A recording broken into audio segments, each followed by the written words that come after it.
Assalamu alaikum barыңыздарга. Бүгүн Kia K5 унасын көргөнү келди элек. Машинаны 1 саат текшердик. Жакшы абалында, эч кандай замена, окрас, поклевкасы жок. Все, өзүнүн заводской окрасында. Машинанын көргөнүздөй белый жемчуг цветине чыгарылган жылы 2020 жыл 10 ай. Комплектация престиж комплектациясында. Машинанын так трехлинзовый линза, поворотник LED, подфарники, дөңгөлөктөр, протекторы бир 70-80%. Дискалары вид барында, жакшы абалында, эч кандай царапинасы жок. Повторитель поворотника, датчик слепых зон, бесключевой доступ. Ушундай эле, 2020 жыл 10 ай чыгарылган электропакет, дверной карталары баары жакшы абалында. Электроплавающий сиденье, салону ушундай кара цветинде.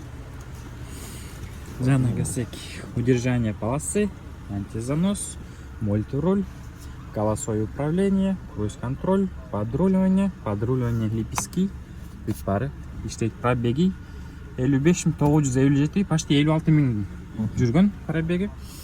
Экраны ушундай өзүнүн сенсорный экран менен.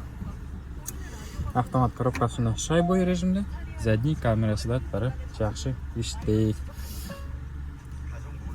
Двухзонный климат контролю да баары сенсорный жакшы баары иштейт. Бул жагында очиститель салона воздуха, 12 вольттук USB зарядниги, автохолд, электроручник, обдув, подогрев сиденья, подогрев руля, дрейф мода.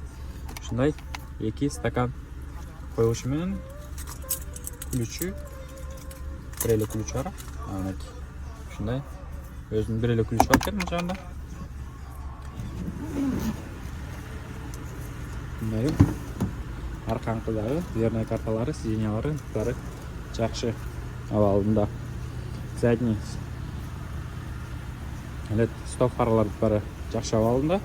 Бул жерде мындай еще дагы атайын бүт баарына ушундай защитный пленка калган, чтобы царапина болбош үчүн бүт баарына. 4 эшигинде тең ушундай ана клемпалар защитнялары. Бул жакта да бесключевой доступ. Дверной карталары да жакшы абалында. Бул жакта механические сиденья. Ушундай туугандар, машинаны текшерилген, полный карап чыктык, жакшы абалында. Кимге кызык болсо, менин WhatsApp номериме жазсаңыздар болот. Толук машина жөнүндө айтып түшүндүрүп берем.